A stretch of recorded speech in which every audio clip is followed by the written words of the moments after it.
This video lecture is about play division or roles to play. Because it's always important to ask the question, who wants to join? Who wants to play? Who is able to contribute? And then involve the people in the change process. This doesn't mean that you have to involve everybody. Because when you involve everybody, maybe it becomes too complex. And then it doesn't make sense. So what roles to play? Well, usually people in an organization look at different roles. And then they say, okay, we have the initiators. And the initiators are important and they initiate a change. And then we have the first followers, and the first followers always like change and they join in very fast. And then you have the neutral majority, and the neutral majority tells, well, let's see and wait because we've seen many changes and we're not so sure about it. So let's see and wait. But when they see that the change proceed, they join in. And then you have the critics. And the critics are just against change. They don't like change. So, well, we've seen this before. There is no time for this. The direction is not clear. I don't know what to do about it. Why should we change? We do things around it this way already for 300 years. Well, this kind of stories. The critics. And then you have the laggards. And the laggards just don't like change, but they're not complaining, they're just working so perfect because the work still has to be done. But now I have a question for you. To which group do you think middle management usually pays most attention to? I presume that you think or say middle management usually pays most attention to the critics. And that's true, that's what they do. But it's not clever. Because when you pay attention to the critics, they're talking back. And when they talk back and they try to convince you why change is not feasible, they may influence the natural majority. And then the natural majority says, well, let's see and wait, because we don't know which direction this goes. And they see it as a power game. And well, then the change gets stuck. So it's better to pay attention not to the initiators, but to the first followers. Because the initiators always are there, but the first followers are able to influence the natural majority to get involved in the change. And you can ask these first followers, please can you help me to get the neutral majority on board in the change process. So keep this in mind. If you see your organizations, initiators, first followers, the neutral majority, the critics and the laggards, don't pay attention too much to the critics and the laggards. Pay attention to the first followers, because the first followers help the natural majority to join in. And then 80% of the whole organization is involved in the change process. And then it's possible to start talking with the critics and probably negotiate with them what they need to get involved as well. But well, you know, this is still thinking in, well, supporters and defenders in the organization. It doesn't sound like play, is it? So let's have another look. And in this graph, you see all kind of different roles that people can play in the change process. And now let's turn it around and say, okay, if these are the roles that we have in change as play, which person are able to play what kind of role? And I suggest that you use this graph or the chapter in the book where you write real names of people in your organization in all these categories. And then you have a broad perspective what kind of roles are played in organization change as play, and you can ask people to join in and to play that role. And for me, that's a more positive approach than, well, the first followers and the critics and the laggards, because now you start to play, really playing together. Well, To give you an idea, we have a short video for you. Maybe you know it. It's about the dancing guy that just one person start dancing and then see what happens next. If you've learned a lot about leadership and making a movement, then let's watch a movement happen start to finish in under 3 minutes and dissect some lessons. First, of course, a leader needs the guts to stand alone and look ridiculous.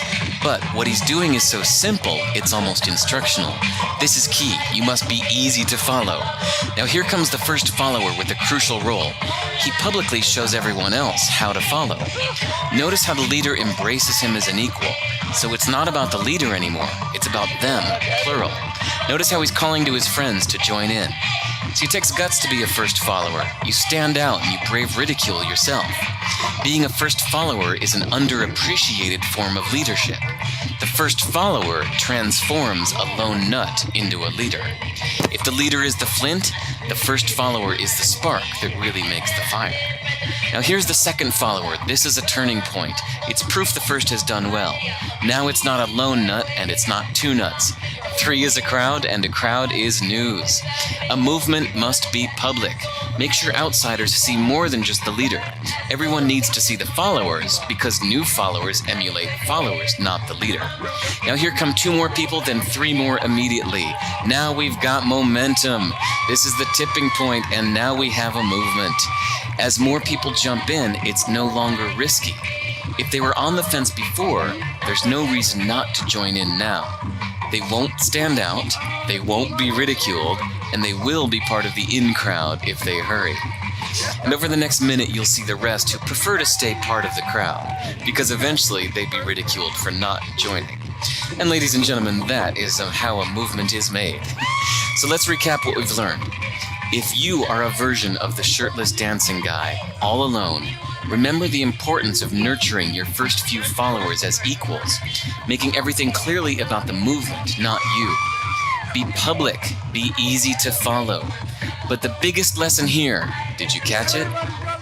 Leadership is overglorified. Yes, it started with the shirtless guy, and he'll get all the credit, but you saw what really happened.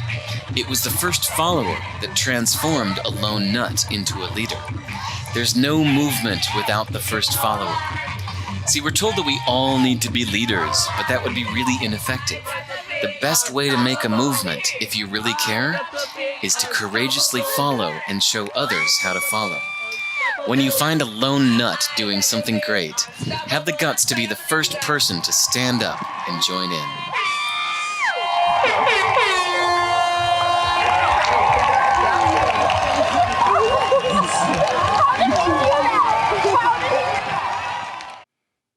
I think it's a wonderful movie, isn't it? What is interesting here, that you see the initiators, the dancing guy, and the first followers, and the importance of the first followers. And this is exactly the change dilemma, the first one. So how do you relate to the initiators? Be careful with the initiators, because they love every change you can imagine. They are not really considering all the dynamics that are going on. You need them, but the first followers are critical positive. And when you take these people serious, you can ask them, what do you think? What would you do? And then you can, well, it's more easy to consider it what to do. And you get them both involved. So playing with the first followers and definitely the initiators as well. But the first followers are more important than the initiators. So that's dilemma 1. How do you balance them? And how do you cope, of course, with the critics? The second one is support and resistance. Many people are willing to support change in their own work and their own organization because people like change. What they don't like is to be changed by others. So, yes, you will have resistance if you try to change the people, and then they will resist because they don't want to change by you. But it doesn't mean that they don't want to change in their work. Usually they do when they have the opportunity. And I know in theory, change theory, there's a lot of literature about resistance. And well, the storyline there is more or less people are resisting because they don't like uncertainty, and that's a human condition. And when people get uncertain, they don't want to change. Well, think about this. If our world becomes more uncertain,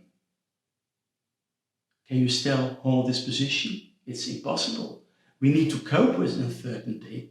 And when people are involved in the change, they will support and not resist. So that's the balancing act between supporters and resistors. And of course, sometimes you have people that definitely will resist because, well, their needs will be forced in one way or another. Well, okay, talk with them, negotiate, but don't start with them. Well, that's the balancing act in the second dilemma. The third dilemma is about building trust. If people don't trust you, they don't want to play with you because they're afraid of full play. So how do you build trust? Well, definitely with open communication. Show your own uncertainty, asking for help.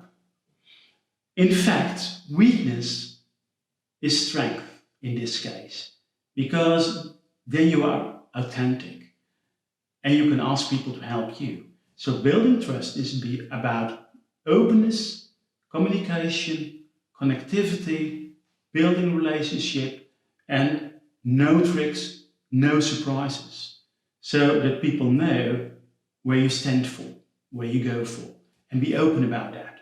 And then, of course, you build trust, and the trust helps to get people on board and play with you in the change process.